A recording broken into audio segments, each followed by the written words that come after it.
आदरणीय मेरे प्रिय दोस्तों और भक्तों, श्री जयदेव जी की रचना गीत गोविंद के बारे में, उसकी महिमा यहाँ तक बताई जाती है कि गीत गोविंद की पंक्तियां सुनकर भगवान श्री कृष्ण खिंचे चले आते थे। दोस्तों, यह मैं नहीं कह रहा, यह श्री भक्तमाल का वृतांत कह रहा है। दोस्तों, श्री भक्तमाल के पन्ना नंबर 391 पर यह वृतांत दिया गया है, जिसमें गीत गोविंद की महिमा के बारे में बताया गया है।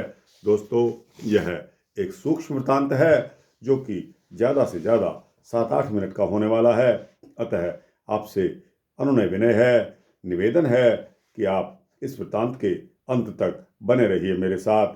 आपको स्वयं पता लगेगा कि गीत गोविंद की महिमा कितनी थी कि जिससे भगवान श्री कृष्ण खिंचे चले आते थे। दोस्तों, गीत गोविंद जो श्री जयदेव जी की अपनी भक्ति का बनाया हुआ यह ग्रंथ है, जिसमें बंसी वाले ने आकर एक लाइन अपने स्वयं से आकर जोड़ी। यह भी वृतांत मैंने आपको बताया है और उसके पश्चात श्री जयदेव जी, श्री जगन्नाथ जी के स्वरूप किस तरह थे वह भी YouTube पर अपलोडेड हैं। तो दोस्तों, आज गीत गोविंद की महिमा का यह सूक्ष्म वृतांत आपके समक्ष रख रहा हूँ।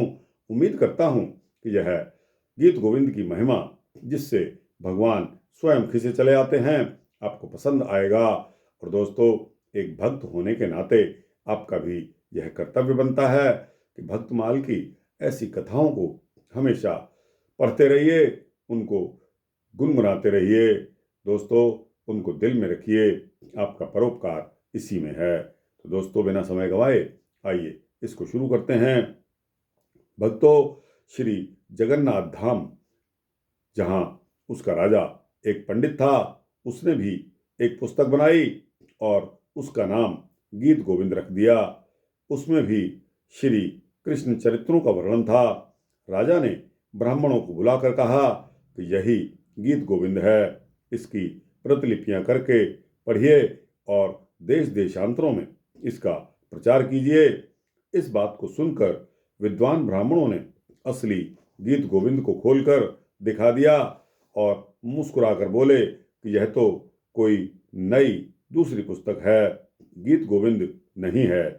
राजा का तथा राजभक्त विद्वानों का आग्रह था कि यही गीत गोविंद है। इससे लोगों की बुद्धि भ्रमित हो गई कि कौन सी पुस्तक इसमें असली है और कौन सी नकली है। यह निर्णय करने के लिए दोनों पुस्तकें श्री जगन्नाथ देव जी के मंदिर में रख दी गई। बाद में जब पट खोले गए तो देखा गया कि श्री जगन्नाथ जी ने राजा की पुस्तक को दूर फेंक दिया और श्री जयदेव जी के द्वारा रचित गीत गोविंद को अपनी छाती से लगा लिया है। इस दृश्य को देखकर राजा बहुत लज्जित हुआ। उसने अपनी पुस्तक का अपमान जानकर और बड़े भारी शोक में पड़ गया और उसने निश्चय कर लिया कि अब मैं समुद्र में डूबकर मर जाऊंगा। जब राजा डूबने जा रहा था तो उस समय प्रभु ने आकर उसे दर्शन दिए और कहा कि तू समुद्र में मत डूब। श्री जयदेव कवि कृत गीत गोविंद जैसा दूसरा ग्रंथ नहीं हो सकता, इसलिए तुम्हारा शरीर त्याग करना वृथा है। अब तुम ऐसा करो कि गीत गोविंद के 12 सर्गों में अपने 12 श्लोक मिलाकर लिख दो। इस प्रकार तुम्हारे 12 श्लोक उसके साथ प्रचलित हो जाएंगे, जिसकी प्रसिद्धि तीनों लोकों में अपने आप फैल जाएगी। तो दोस्तों, यह कितना बड़ा भारी धोखा वहाँ होने जा रहा था। यह तो अच्छा रहा कि भगवान श्री कृष्ण ने स्वयं ही उसका चयन कर लिया और दूध का दूध, पानी का पानी अलग कर दिया। दोस्तों, इस वृत्तांत को श्री प्रियदास जी ने अपने कवित्व में कुछ इस प्रकार लिखा है, आपको गाकर सुनाता हूँ। दोस्तों, 7-8 पंक्तियों का यह कवित्व है। उसके पश्चात इस वृत्तांत को विराम देंगे। दोस्तों, आइए इस कवित्व को शुरू करते हैं। नीलाचल धाम तामै पंडित नृपति, एक करी यही नाम धरी पोथी सुखदाइये। नीलाचल धाम तामै पंडित नृपति, एक करी यही नाम धरी पोथी सुखदाइये। द्विजन बुलाई कही यही है प्रसिद्ध करो, लिख लिख पढ़ो देश देशन चलाइए। द्विजन बुलाई कही यही है प्रसिद्ध करो, लिख लिख पढ़ो देश देशन चलाइए। बोले मुस्काए विप्र क्षिप्र सो दिखाए दई, नई यह को मति अति भरे माइये। बोले मुस्काए विप्र क्षिप्र सो दिखाए दई, नई यह को मति अति भर माइये। धरी दो मंदिर में जगन्नाथ देव जू के, दीनी यह डारी बह हार लपटाइये। धरी दो मंदिर में जगन्नाथ देव जू के, दीनी यह डारी वह हार लपटाइये। पर्यो सोच भारी नृप निपट खिसानो भयो, गयो उठ सागर में बूढ़ो वही बात है।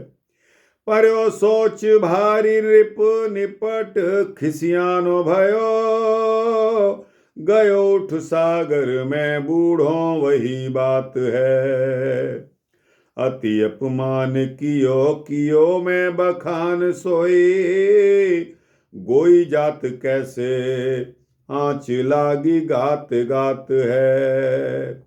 अति अपमान कियो में बखान सोई, गोई जात कैसे आँच लागी गात गात है।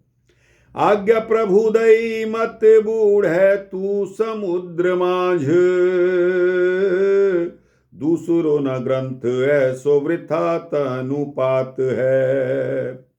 आज्ञा प्रभु दई मत बूढ़ है तू समुद्र माझ, दूसरो न ग्रंथ ऐसो वृथा तनुपात है। द्वादश सुश्लोक लिखी दीज सर्ग द्वादश में, ताहि संग चले जाकी ख्याति पात पात है। द्वादश सुश्लोक लिख दीज सर्ग द्वादश में, ताहि संग चले जाकी ख्याति पात पात है। दोस्तों, प्रियादास जी ने इस सारे के सारे वृतांत को अपने इस कवित्व में लाकर बांध दिया। उनकी कितनी काबिलियत थी। दोस्तों, श्री नाभादास जी द्वारा बनाया गया यह श्री भक्तमाल और उसके पश्चात श्री प्रियादास जी द्वारा टीकाकृत यह श्री भक्तमाल आपको यहाँ पन्ना नंबर 391 और 392 नंबर पर यह वृतांत मौजूद है। अगर किसी भाई को शक शुबा है तो कृपया इसमें देख लें कि यह गीता प्रेस गोरखपुर द्वारा प्रकाशित श्री भक्तमाल से यह वृतांत आपके लिए सुनाया है।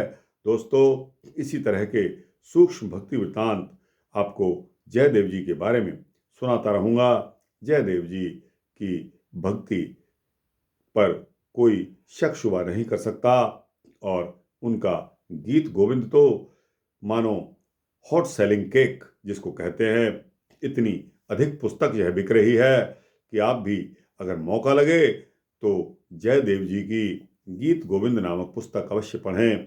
इन्हीं शब्दों के साथ यह वृतांत यहाँ समाप्त करने की इजाज़त दीजिए। दोस्तों, अच्छा लगा हो तो इसको लाइक और शेयर करते हुए अपने दोस्तों, भक्तों, मित्रों, जिज्ञासुओं तक पहुँचाना। कमेंट सेक्शन में जाकर अपने कमेंट्स अवश्य देना। दोस्तों, आपके कमेंट्स मेरे लिए बहुमूल्य हैं और आग में घी का काम करते हैं। इसी तरह अगर आप इस चैनल को सब्सक्राइब कर देंगे तो आपको इसी तरह के सूक्ष्म भक्ति वृत्तांत मिलते ही रहेंगे। जय श्री जयदेव जी, जय श्री बंसी वाले, श्री कृष्ण भगवान की जय।